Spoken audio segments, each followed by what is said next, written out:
Hi. Donald Trump అన్నంత పని చేస్తున్నారు. ఇరాన్ను రాతి యుగం నాటి కాలానికి తీసుకెళ్తాం అని చెప్పిన కొన్ని గంటల్లోనే ఆయన యాక్షన్ మోడ్లోకి దిగిపోయారు.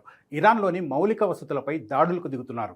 ఇరాన్ పనైపోయిందని, యుద్ధం ముగిసిందని లోకానికి చెబుతున్నప్పటికీ దాని అంతు చూసే వరకు ట్రంప్ గట్టిగానే ప్లాన్ చేస్తున్నారు. తాజాగా ఇరాన్లోని అతిపెద్ద బ్రిడ్జిపై అమెరికా దాడులు చేసింది. మున్ముందు మరిన్ని దాడులు జరుగుతాయని హెచ్చరించింది.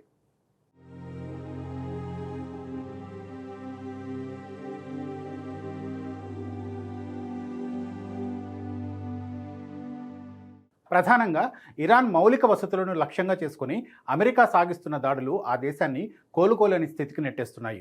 ఒక దేశం ఆర్థికంగా, సైనికంగా నిలబడాలంటే రవాణా, విద్యుత్ వ్యవస్థలు అత్యంత కీలకం.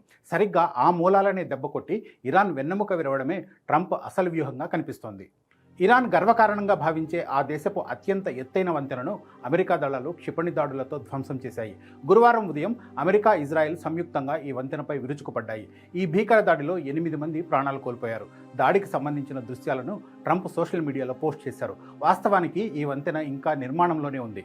రాజధాని టెహ్రాన్తో పశ్చిమాన ఉన్న కారజ్ను ఈ బ్రిడ్జ్ కలుపుతుంది. వంతెనలపై దాడి చేస్తే దేశంలో రవాణా స్తంభిస్తుంది. విద్యుత్ సరఫరా వ్యవస్థలపై దాడి చేస్తే దేశంలో అల్లకల్లోలం మొదలవుతుంది. ట్రంప్కి కావాల్సింది కూడా ఇదే.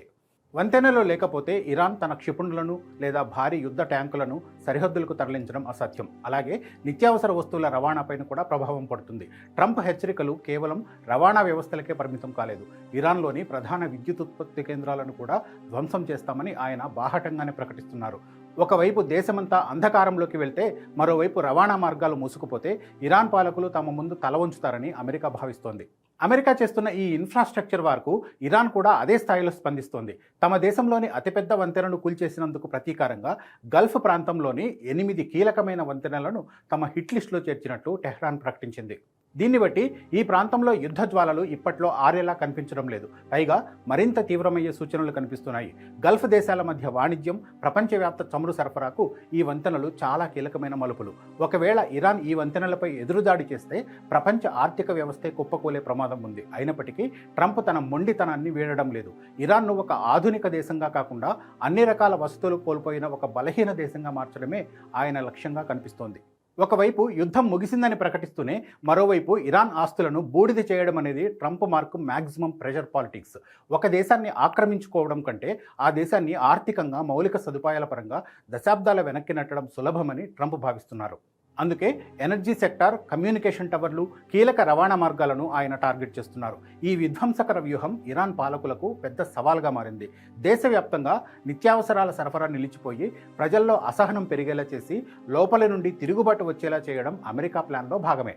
మొత్తానికి డొనాల్డ్ ట్రంప్ తీసుకుంటున్న ఈ కఠిన నిర్ణయాలు పశ్చిమాసియా సమీకరణాలను పూర్తిగా మార్చేస్తున్నాయి. ఇరాన్ గడ్డపై అమెరికా క్షిపణులు కురిపిస్తున్న నిప్పులు ఆ దేశ భవిష్యత్తును అంధకారంలోకి నెట్టేస్తున్నాయి. అమెరికా తన పట్టు సాధించేందుకు ఎంతటి విధ్వంసానికైనా వెనుకాడదని ఈ దాడులు నిరూపిస్తున్నాయి.